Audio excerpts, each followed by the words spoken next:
Arthur? Where have you been? Listen to this. Patience, tell your father. What's the matter, girl? What you been doing? I was down at the pool. So? Oh, Mr. McCarthy was there. I told you to keep away from that man. Mr. James was there too. They was fighting. What do you mean fighting? She means fighting. What's the matter with you? They was shouting at each other and saying horrible things. What of it? Let him. Mr. James had a gun. Are you sure? Yes, they ran all the way back here. Scared out of her mind she was. Go down there, Arthur. See everything's all right. Oh, don't be stupid, woman. I'm not wasting my time on McCarthy and his son. Besides, there's no point. What? Oh! Mr. James! What's happened, sir? It's my father. Down by the pool. He's dead.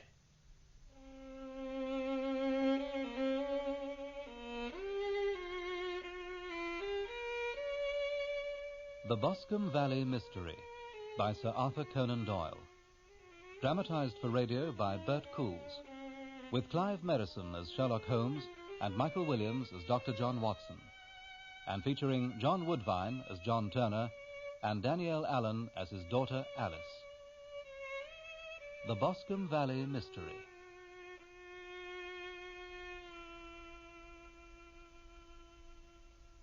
It was in the second year of my marriage that I became aware of the tragic events in the Boscombe Valley in Herefordshire. At that time, my private practice had become a busy one, and there were some days on which I scarcely had time for anything outside my consulting room and my daily round. The strains of such an existence had not escaped the attention of Mary, my wife, whose habit of drawing conclusions from small details was sometimes disconcertingly familiar.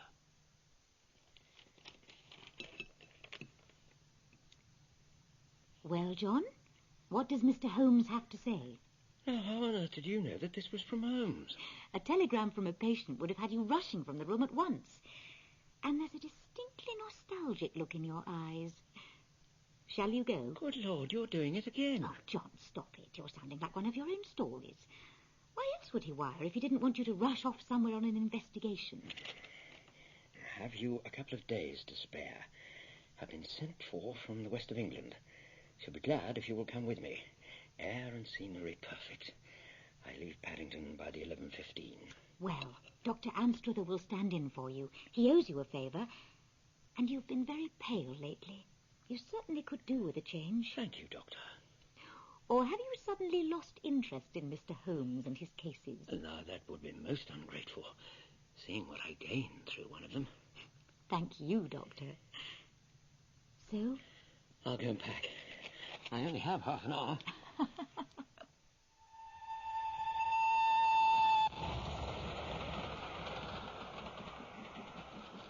It's really very good of you to come, Watson. Good of you to ask me, Holmes. It makes a considerable difference to me having someone I can thoroughly rely on. Local aid is either worthless or biased. Thank you. So, what's the case? The Boscombe Valley Tragedy, they're calling it. Good title. Wait until I've solved it before you think about putting pen to paper. There's a good chap. Well, it seems to be one of those simple cases which are so extremely difficult. That sounds a little paradoxical. But it's profoundly true. Singularity is almost invariably a clue. The more featureless and commonplace a crime is, the more difficult it is to bring it home. So there are no leads?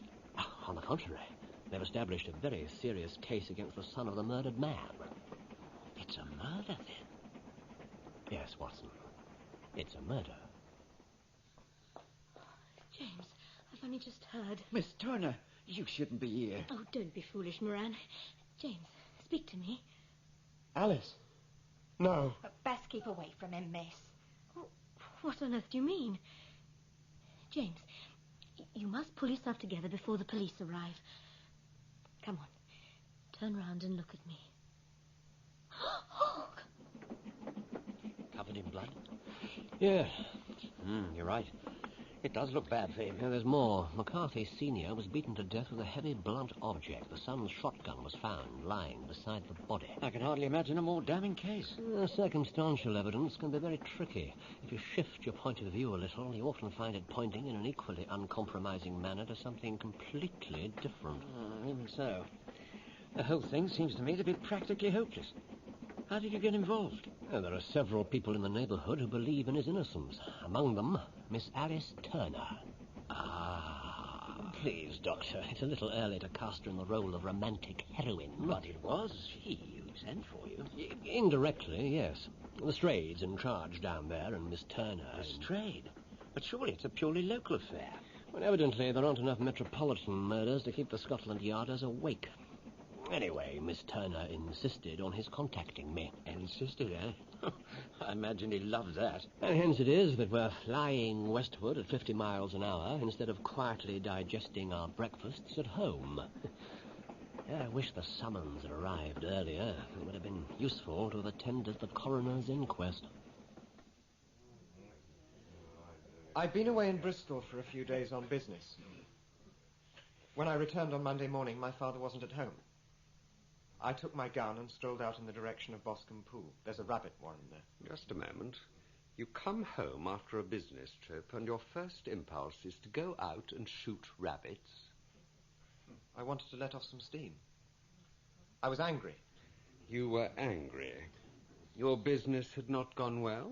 No, sir, not well at all. Continue. When I was still in the trees, about 100 yards from the pool, I heard my father calling to me. He called you by name? No, sir, he called Coules. That was a private signal between us. So he was expecting you? No, he couldn't have been. He didn't know when I was coming back from Bristol. Our meeting was an accident. An accident? You're quite sure that you didn't follow your father to this secluded spot quite deliberately? No. The child Patience Moran has testified that you and your father engaged in a violent quarrel. What was the subject of this violent quarrel? I can't answer that question.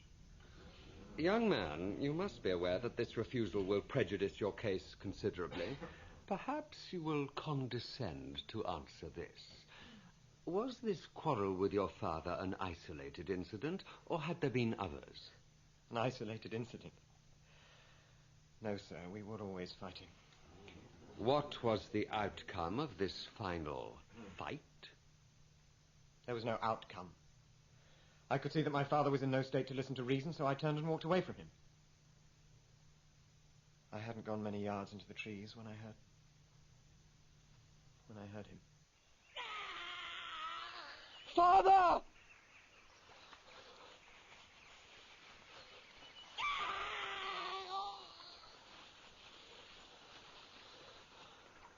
Oh, my God.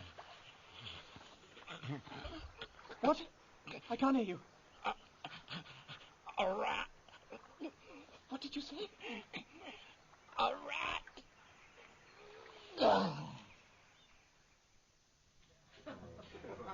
You seriously expect this court to believe that in his last extremity your father spoke of a rat? It's the truth, I swear it. When you returned to the clearing, did you see anything suspicious? Well... Come along, it's a simple enough question. Did you see anything suspicious? I think so. You think so? Just out of the corner of my eye, something moving away into the trees. Would you please be a little more specific? Something large and grey. It was crawling over the ground.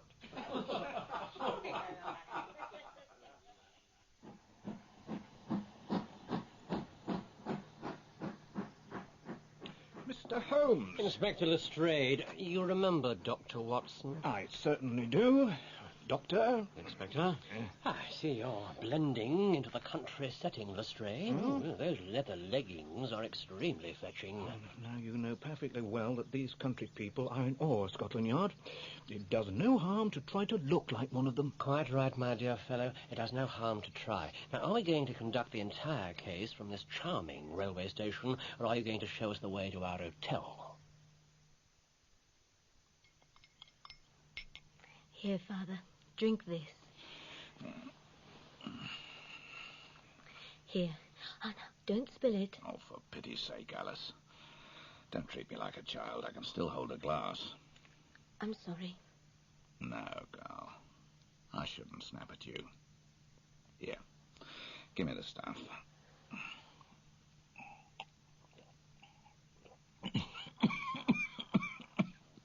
Oh. It's a close thing which one will get me first. The illness or the cure. Oh, Father, you mustn't talk that way. Have you been smoking again? Well, you know what Dr. Willow said. I don't want to hear that man's name. You see? Now lie back and relax. Oh, how can I relax? I should have been at that trial. It was an inquest, not a trial. Now, you get some rest. I'm going out for a while. Are you going to visit that boy? I've told you to keep away from him. A rat! A rat! Bravo, Lestrade. A most gripping recreation. Illuminating. Illuminating? Everyone from the coroner downwards thought young McCarthy was coming out with a pack of lies. You're convinced he's guilty? Well, aren't you? The whole thing is as plain as a pikestaff. You're wasting your time, Mr. Holmes. Splendid. This country air. Tell me about Miss Alice Turner. Well, she's barely turned 18 and damnably attractive. Yes, I trust you've discovered more about her than that. I've not heard a bad word against her. She's certainly well liked by the tenants on her father's estate, and by all accounts she's inherited his generosity and fairness. The McCarthys, were they landowners or tenants? Tenants of the Turners. What's Miss Turner's relationship with young McCarthy? Close, if you ask me. A sign of bad judgment on her part. But she's a strong-willed young lady and knows her own mind. Mr. Holmes, James didn't do it. I know it, and I want you to start your work knowing it too. I hope we may clear him, Miss Turner. You may rely on our doing everything we can. Do you think that he is innocent? I think it very probable. There now, Inspector, you hear? I keep telling you, James wouldn't hurt a fly. We were always fighting. His own words. They were fighting only minutes before the father was killed. Yes, but... Miss Turner, I believe you know what that fight was about. Yes, Mr. Holmes, I do. Have you been withholding evidence? Please, Lestrade. Miss Turner? It was about me. About you? I'm sure that that's why James wouldn't explain it. Mr. McCarthy was very anxious that his son and I should marry. Lately he seemed to talk about little else. Well, we have always loved each other, as brother and sister, I mean. But, well, James is young and has seen very little of life. Naturally, he didn't want to marry yet. And your father? Was he in favor of this union? No, he was not. Thank you for this information. May I see your father if I call tomorrow? I'm afraid the doctor won't allow it. The doctor? Mr. Turner wasn't in the best of health, gentlemen, and this affair has broken him down completely. No one's allowed to disturb him. Dr. Willow says that his nervous system is shattered. I must go now. I don't like to leave him for too long. Good evening, gentlemen. Good evening. Miss? Oh, Mr. Holmes, Miss Turner? when you see James at the prison, do tell him that I know he is innocent. I will do so. Then goodbye. And God help you in your undertaking. I've told you everything that happened. How many more times? We are not interested in your fairy tales, my lad. What we want is the truth. Who killed your father, Mr. McCarthy? What? Who killed your father? Give us the name of the person you're shielding, and you'll be out of this jail in minutes. You're mad. Listen, we had our differences, but he was my father, for God's sake. Do you really think that if I knew who killed him, I'd be keeping it a secret? What sort of son do you take me for? Thank you. It's always gratifying to have a theory confirmed. This is ridiculous. Men have been hanged on less evidence than I've got against this prisoner. And many men have been wrongly hanged. Who are you, sir? My name is Sherlock Holmes. Now tell me, McCarthy, how long have you been married? Dr. Watson? Yes, I'm Watson. Begging your pardon, Doctor. What is it? What can I do for you? I'm Arthur Moran, sir. A lodge-keeper up at the Hall. Miss Turner asked me to give you this. Why don't you send for the local doctor? Dr. Will is not here, sir. He's gone out to Reese Farm to see old Mr. Logan. It's nigh on 15 miles. This is very urgent, Doctor. Of course. I'll come at once. I was stupid, I know it. It happened 3 years ago. Alice had been away for more than 5 years at boarding school. I didn't know she was ever coming back. But Father was already going on and on about her. So, purely as an act of defiance, you married someone else? She's a barmaid. A barmaid? And she now lives in Bristol. How do you know all this? Has she been talking? No, she's been doing something far more eloquent. Your wrists and cheeks bear recently healed parallel scratches, the unmistakable signs of attack from an hysterical woman. Couple that with your marked reluctance to marry Miss Turner, despite the obvious bond between you, and the conclusion is a simple one. I take it that your business trip was to try to free yourself. Yes. She told me to go to hell. Charming.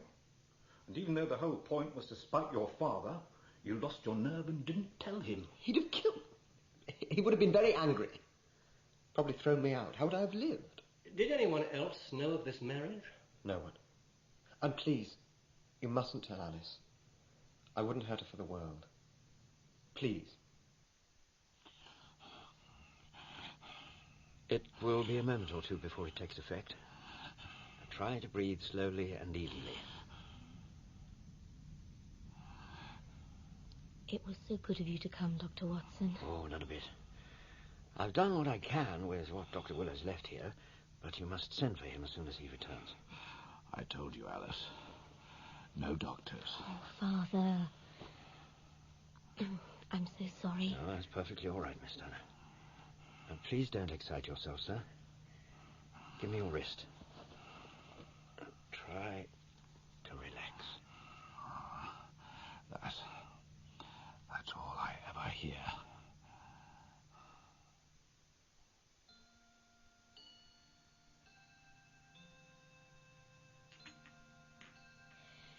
Here you are, Doctor. Thank you. I'm so grateful to you for coming out. I didn't know who else to turn to. No, you did the right thing, Miss Turner. Has he had these sudden relapses before? Yes. He's been seriously ill for years, but it's been much worse since the tragedy. Dr. Willows does what he can, but, well, Dad isn't exactly a willing patient. He used to be such an active man. I wish you could have known him when he was younger. So full of life, and... It can't have been easy for you. I just do what has to be done. I think you're very like him. A fighter. Crisis of this attack is over. He should be stronger tomorrow. Thank God. Miss Turner, would you object to talking about... The murder? No, certainly not. Oh, I was so pleased that you and Mr. Holmes consented to come. This must seem such a petty little affair to him. Oh, no. If he thought that, he never would have accepted the case. That policeman, Inspector Lestrade, he seems so certain that James is guilty. I have known Mr. Lestrade to be wrong before now. Mr. McCarthy was a tenant of your father's, I believe. Yes, that's correct. What was he like? Was he a good farmer? The land was well worked. And what sort of man was he? He was hard to know. Popular, would you say? I think you must ask them in the village. I saw little of him. Very well. Is your father's estate a large one? Very large. Holmes will probably want to speak to the estate manager. He has already done so. I'm sorry? Dr. Watson, my father wouldn't trust an outsider to look after his lands and his tenants. I have been managing Boscombe for the last 2 years, since I was 16. You are a remarkable young woman, Miss Turner. Thank you, sir. And I think that you care very deeply for James McCarthy. Yes. Yes, I do.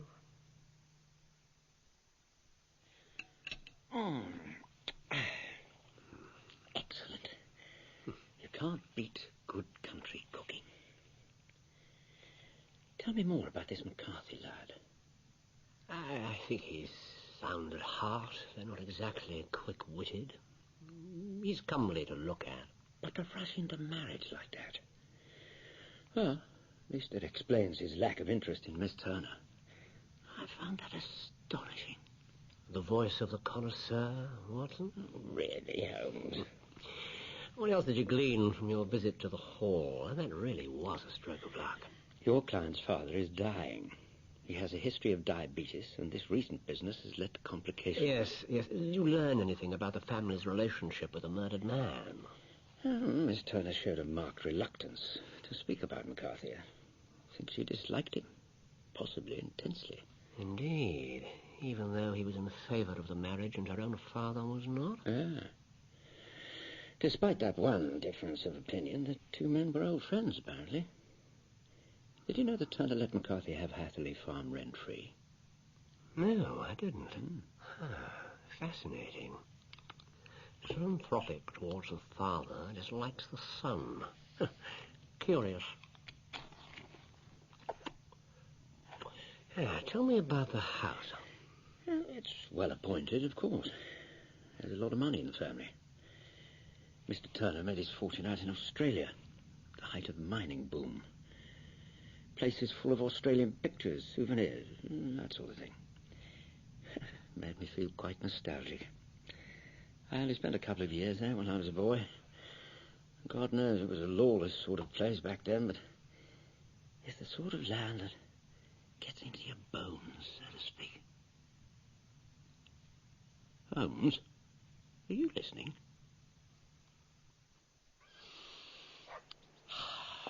Watson, good morning. And a beautiful one, too. In for a walk? Yes. To speak to that fount of all village knowledge, the postmaster. And? Assuming your diagnosis to be correct, Miss Turner was not an isolated case. In fact, Bill McCarthy seems to have been liked by no one. On the day before he was killed, he very nearly came to blows with someone in public. Did he, by God? Who was this someone? He was scum. Sir, he was the master's friend. And don't you go on about speaking ill of the dead, neither. He deserves what he got. Just why did you hate him so much? Look, Inspector, I've been Mr. Turner's lodge keeper 15 year or more, and my old dad afore that. And he's as fine a master as a man could want. And now Miss Alice, she's the same. Oh, it made my blood boil to hear some of the things Mr. McCarthy said about them, the lady especially. This is a curious brand of friendship. Some people are too open-handed for their own good. They get taken advantage of. What occasioned your fight with Mr. McCarthy? Oh, it wasn't no fight, sir. Just words. He made another one of his filthy remarks about Miss Alice. I forgot myself. And on the day of his death, did you forget yourself then also? What are you suggesting? Nothing. Be so good as to show me your boots. I tell you, I've already interviewed everyone at Hatherley Farm. This is a waste of time. I've no desire to question anyone. And why the devil are we going there? Before we go to the scene of the crime, it's imperative that I measure the McCarthy's boots. Boots again. Look, Holmes, I find it hard enough to tackle facts without flying away after theories and fancies. You're right. You do find it very hard to tackle facts. I've grasped one fact which you seem to find it difficult to get hold of. And that is? That McCarthy Sr. met his death from McCarthy Jr., and that all theories to the contrary are the merest moonshine. Well, moonshine is a brighter thing than fog.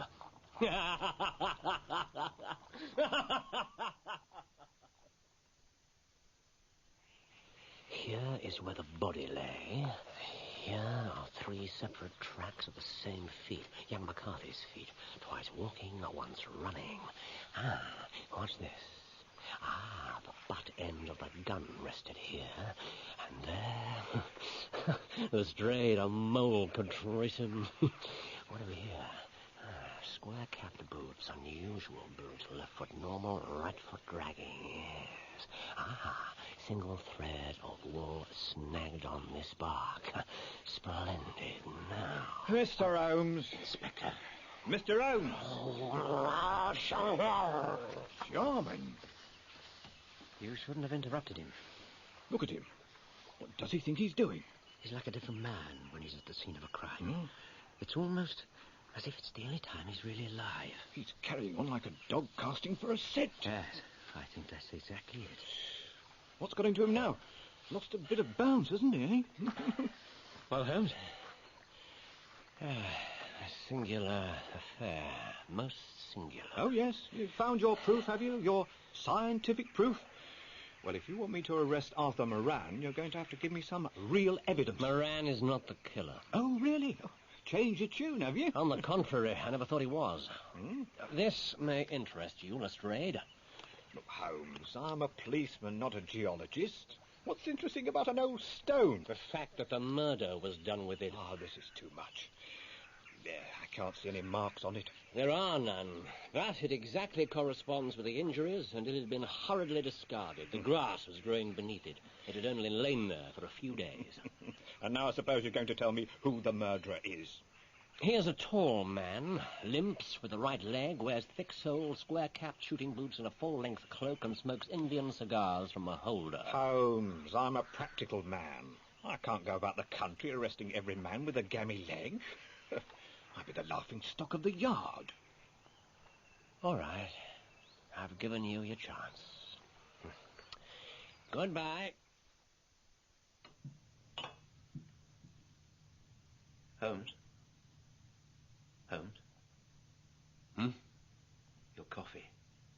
Drink it before it gets cold. Yes, of course. Thank you. You know, don't you? You know who the murderer is. Yes, I do. Why is that knowledge bothering you so much? Look, Watson, I don't know what to do, and I should value your advice. Gladly. We have a little time. Let me preach to you for a while. Have one of these cigars. Thank you. Time before what? You'll see. Well, now, there were several points about young McCarthy's story that struck us both at once, though they impressed me in his favour and you against him. Everything he said was either inconsistent or just downright bizarre. Look at the father's dying words. It was hard not to believe that the lad was simply making everything up. No, Watson. If you've just committed a murder and you've a mind to put a last message into your victim's mouth, you don't invent something fantastical. You have him accuse someone else. And I could list you half a dozen cases where exactly that was done. You said yourself that the boy wasn't exactly quick-witted. Yes, I did. And that doesn't mean he's a second Lestrade. Well, then what about his father calling out to him, using a private signal, when he couldn't possibly have known that the lad was there? Isn't that suspicious? Not when you know exactly what that signal was. Why? What was it? I don't believe Lestrade mentioned it. He didn't, because it meant nothing to him. But you would have realized its significance at once, I fancy. I would? I only know it because it's in the transcript of the inquest, and then I was damnably slow to see what it meant. There's one thing that permeates this whole case, one common factor, and the key to it was that signal, one word. I'm sorry, Holmes, I'm not following you. What does Coules mean to you, Watson? Well, it's an old Australian bush cry. Aborigine, I think. Holmes. Exactly. Behold the missing link. Mr. Turner. Not one word from you, Doctor. You are Sherlock Holmes. I am. I got your note.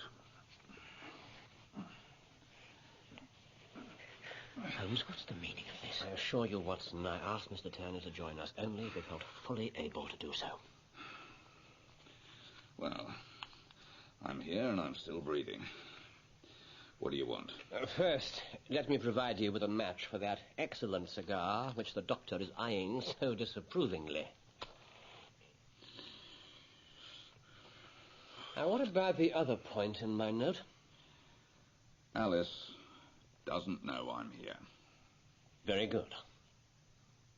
In a small community such as this, some facts are so well known that nobody ever mentions them. Until Watson here called on you last night, I had no idea of the source of your fortune. Gold. Australian gold. You were a miner. Isn't that right, Mr. Turner? How much do you know? I know that you are a generous man, noted for it, in fact, and I know that many philanthropists are privately trying to atone for something less admirable buried in their past. Fancy theories. Then here are some facts.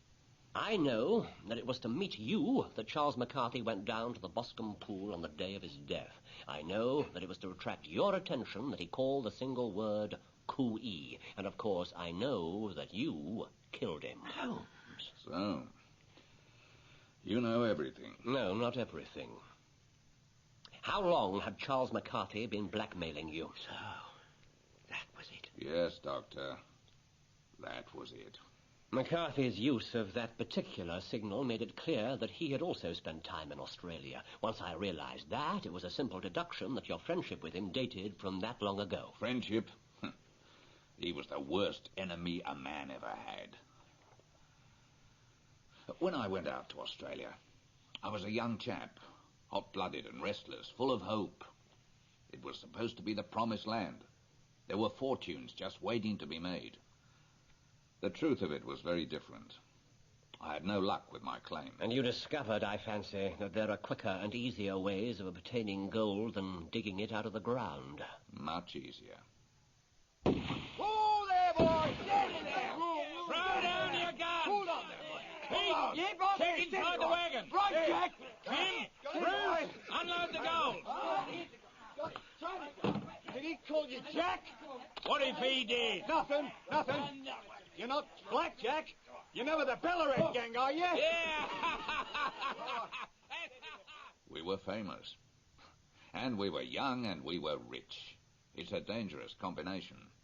Life was good. But then, one of our jobs went wrong. A guard was killed. It meant the rope if we were caught.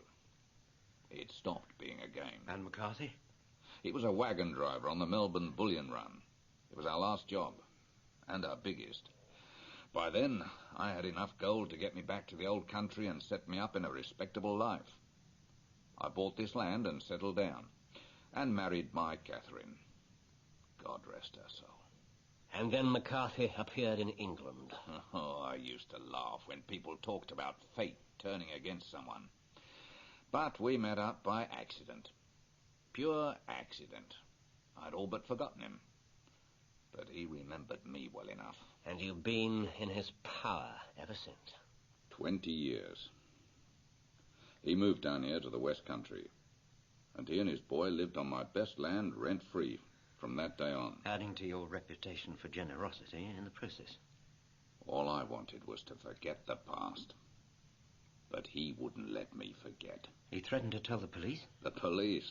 No, Doctor. He was cleverer than that. He threatened to tell my Alice. What did he demand? Money? And land. Property. What could I do? Then, a few years ago, when his boy was grown, he asked for my daughter. And through her, total control of your whole fortune once you've gone. I stood firm. I even told him to do his worst and tell Alice everything. But he was a cunning devil. He tried to wear me down. For 3 years, he talked of nothing else. And finally, I told him we had to settle it once and for all. You arranged the meeting by the pool. I was going to buy him off for good. Set him up anywhere in the world. But when I got there, I found out he wasn't alone. Why won't you listen to me? I'm telling you it's impossible. I can't marry her. I don't know how I got such a spineless brat as you. I'll not listen to any more of this. If you can't persuade the girl, then force her. I don't care if she marries you because she wants to or she has to. It's all the same to me. You...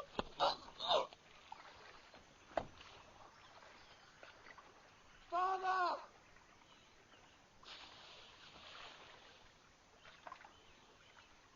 Oh, my God. I did it with no more compunction than if he'd been some poisonous beast. I did it, and I'd do it again. I just had time to get back under cover, but I dropped my cloak. Your grey cloak. I found some threads at the murder scene. I saw the lad's head turn as I pulled it behind the tree where I was hidden. I think he caught a glimpse of it. A shapeless grey object moving low over the ground. He didn't see me. He was too busy slobbering over his worthless father. Who was desperately trying to identify his killer, Black Jack of Ballarat. Yeah. Well, I give you my word that I wouldn't have let the boy come to any harm. If it had gone against him at the assizes, I would have spoken out. I'm glad to hear you say so. I would have made a clean breast of it already, if it weren't for my Alice. It'll break her heart when she hears that I've been arrested. You haven't yet. And it may not come to that. What are you saying? Explain yourself, sir. Don't play games with me. Lestrade has gone back to London. He regards the case as over and done with, and I am no official agent. I am concerned only to act in the best interests of my client, your daughter. So, Alice sent for you. To clear James McCarthy, I believe I can do so without naming the true killer, but there is a possibility that I may fail.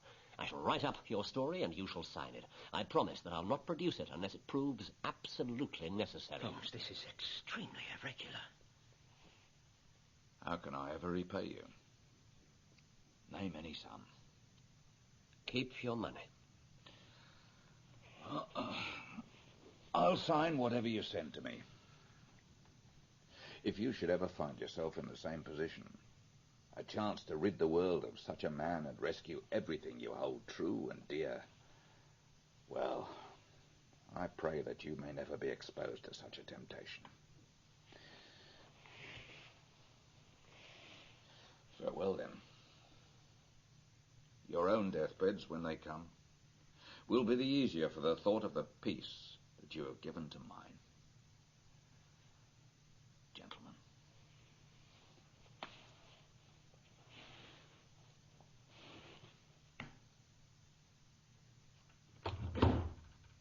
Holmes, that man is a murderer. What possible justice would have been served by dragging him through the courts and ruining 2 innocent lives? Even so. He will soon have to answer for his deeds to a higher authority than the local assizes. You're taking a great deal on yourself. I hope you realize just how much.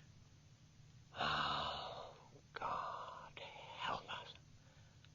Why does fate play such tricks with poor, helpless worms? I never hear of such a case as this without thinking of Bradford's words. There, but for the grace of God, goes Sherlock Holmes. You're going back to London so soon? The investigation is concluded, and I have every confidence that Mr. James McCarthy will be found innocent of all charges. Oh, that's wonderful. I'm so grateful. And to you too, Dr. Watson. Oh, but who did kill poor James's father? Have you found out? Despite the evidence of Watson's fictions, not all my cases lead to the dramatic capture of the criminal. The footprints and other signs at the pool point unmistakably to a wandering beggar or gypsy, perhaps a poacher. McCarthy challenged him and was killed on a whim. I doubt if the fellow will ever be traced. What do you say, Watson? Oh, I'm quite sure you're right. Depend upon it. You can write this case up as one of my failures. Oh, you have not failed. I asked you to establish James's innocence, and you have done so. You have only to name your fee. All in good time. Just as you please. Mr. Holmes, why did you ask me to meet you here at the police station? Why not... Oh.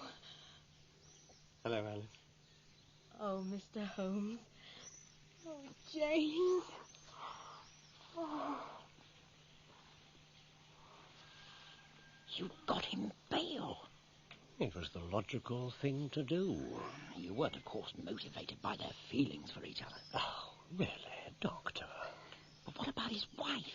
Ah, yes. I sent a reply-paid telegram to the good lady yesterday. You did what? Asking if she'd reconsider releasing him. Her answer arrived with passionate speed. Here, it may improve your mood. I see all about him in the papers. I thank the Lord I ain't no more married to that murdering devil than you are. Tell him from me I already got a good, honest husband in the Bermuda dockyard. Good heavens. James McCarthy was acquitted at the assizes, and the final verdict on his father's death was murder by person or persons unknown. The evidence and testimony presented by Sherlock Holmes was a major factor in the outcome of the trial. Old John Turner lived for 7 months after our interview, but he is now dead. And there is every prospect that his daughter and her husband will continue to live happily together in complete ignorance of the black cloud which rests upon their past.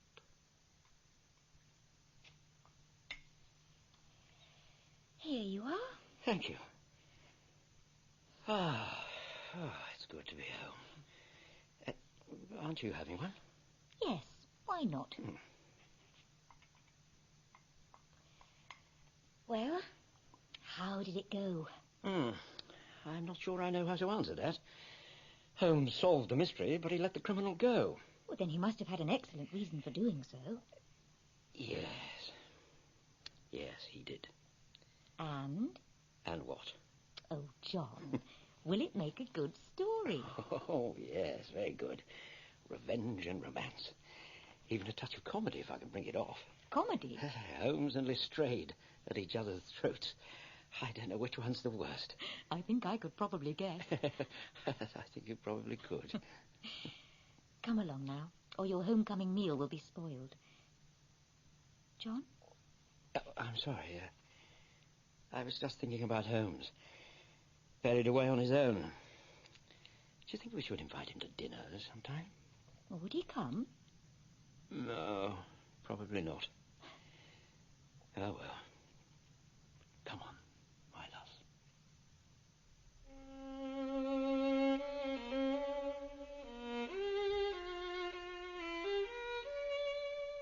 In The Boscombe Valley Mystery, Sherlock Holmes was played by Clive Merrison and Dr. Watson by Michael Williams. John Turner was played by John Woodvine and Alice, his daughter, by Danielle Allen. With Donald G. as Inspector Lestrade, Sam West as James McCarthy, Elizabeth Mansfield as Mary Watson, Fraser Carr as Moran, Tara Dominic as Mrs. Moran, Jane Whittenshaw as Patience Moran, and Christopher Good as the coroner. Other parts were played by members of the cast. The violinist was Leonard Friedman.